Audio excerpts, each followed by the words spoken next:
Welcome everyone to the DNA Sports Report.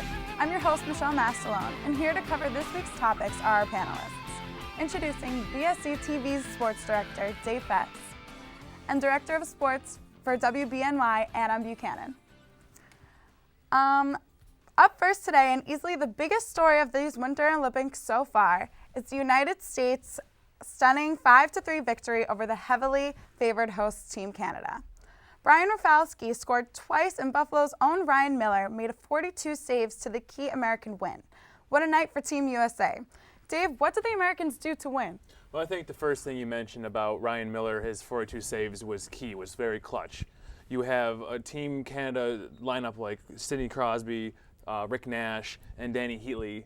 Very high-powered offense. Those guys are all capable of scoring 50-plus goals in an NHL season, coming at you with just barraging him with shots the last 2 minutes of the game. And he was able to stay focused, he was able to stay determined, and he was in the zone. He stood on his head. And the whole world finally found out what everybody in Buffalo who follows the Sabres know, that he is a world-class goaltender and the best goaltender in the world, in my opinion. Yeah, if you watch the Buffalo Sabres on a regular basis, this is no surprise to you. Ryan Miller, one of the elite goaltenders in the world, let alone the NHL, and he proved it here playing Team Canada. Like you said, they got a ton of goal scorers, and also you got to talk about the offense. Guys like Chris Drury, Brian Rafalski, they got Jamie Langenbrunner. These are all NHL veterans that know how to put the puck in the back of the net. I mean, Rafalski, 2 goals and an assist against Team Canada. I mean, the offense doesn't get much better than that. And you talk about the veterans doing their job, and the young guys like the Ryan Callahans were doing their job in the zone. And they're doing a great job of the effort. You know, look at Jack Johnson and Eric Johnson, both their effort, and then towards the end of that game was amazing. And you also look at Ryan Callahan, who I mentioned before. He put himself on the line. He put his body in front of that puck at the end of the game to preserve, help them from getting any points more on the board. And top to bottom, from your young guys, to your veterans, this team is really doing it on all cylinders. They're doing an amazing job. If you look in the third period against Team Canada, they were on the penalty kill for a good couple minutes. I mean, half the third period, they were killing off penalties. Chris Drury getting his stick in the passing lanes as well as his body. Ryan Callahan blocking shots. That's what you need to do, especially if you find yourself on the penalty kill. They really took some shots for Ryan Miller, and if you need a good defense, that'll take you very far. I mean, with good goaltending, and if our penalty kill continues to play this well, I think we're a heavy favorite for the gold now. Some are calling this more of an epic Canadian collapse than an American upset. Goalie Martin Brodeur looked shaky, and the defense was questionable in their own zone. What happened to this star-studded team? Canada roster to lose this Team USA. Adam? Well, first of all, it was a goaltender's duel, no doubt about it. Ryan Miller, we talked about how well he played. Martin Brodeur, not playing so well. Very shaky, went and played the puck a little too much in my opinion. They made the switch now. They're going to Roberto Luongo, which I think is a very good move. He plays in Vancouver. That's his NHL team. So he knows the arena. He knows how the boards are going to play. He knows the atmosphere. I think that's a great switch for Team Canada. But also, I think there's too many stars on this team. Sidney Crosby, Rick Nash, they're only getting like 12, 13 minutes a game at most. They can't really get the rhythm with that much or that little ice time. So I think some people need to suck it up, put their egos aside, play 2, maybe 3 top lines.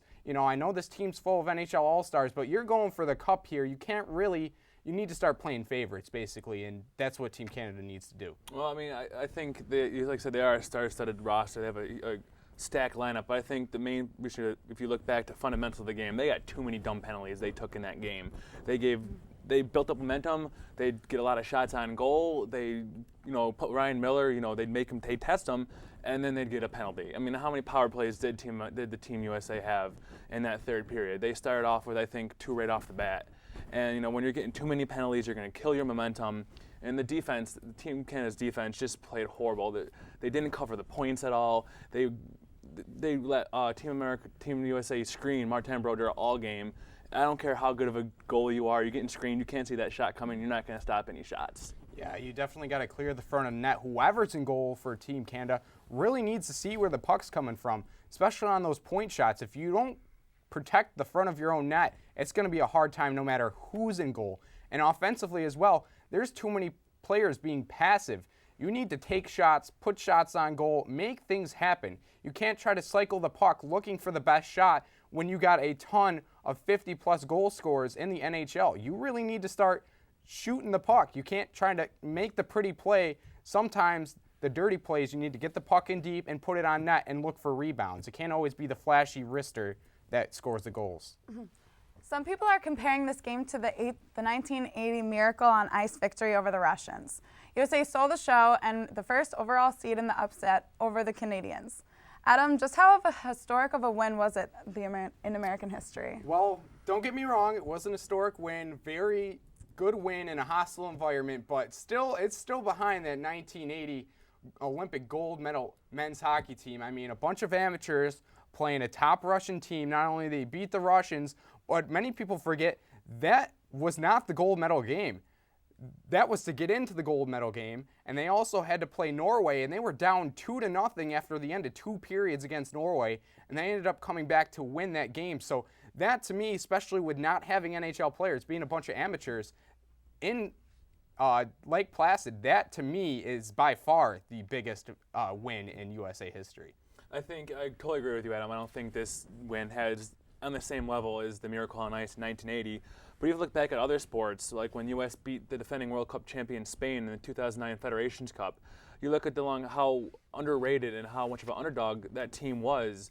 And the same can be said about this team for Team USA in the Olympics. No one said they're going to medal. Some people are like they can't medal. Team Russia, Team USA, Team Sweden, they're too heavily stacked. They're too powerful for Team USA to win. Ryan Miller, his play depends upon how good this team does. And I think that Team USA went out and got that big win early. There's still a lot of hockey to be played, but that's a lot of momentum, and that really does a lot for the ego to go out there and get that big win. It's not the same as them beating the Russians back in 1980, but I mean, I think it does good for Team USA on a hockey level. Yeah, they get a first-round bye. They don't have to play Sweden, Russia, or Canada until the gold medal game, and those are 3 teams right now you do not want to face. So the road to the gold medal game is a little easier for Team USA, and it should be proved to be very interesting between Sweden, Russia, and Canada all trying to get there as well. Should make for some good hockey up in the next few weeks, that's for sure.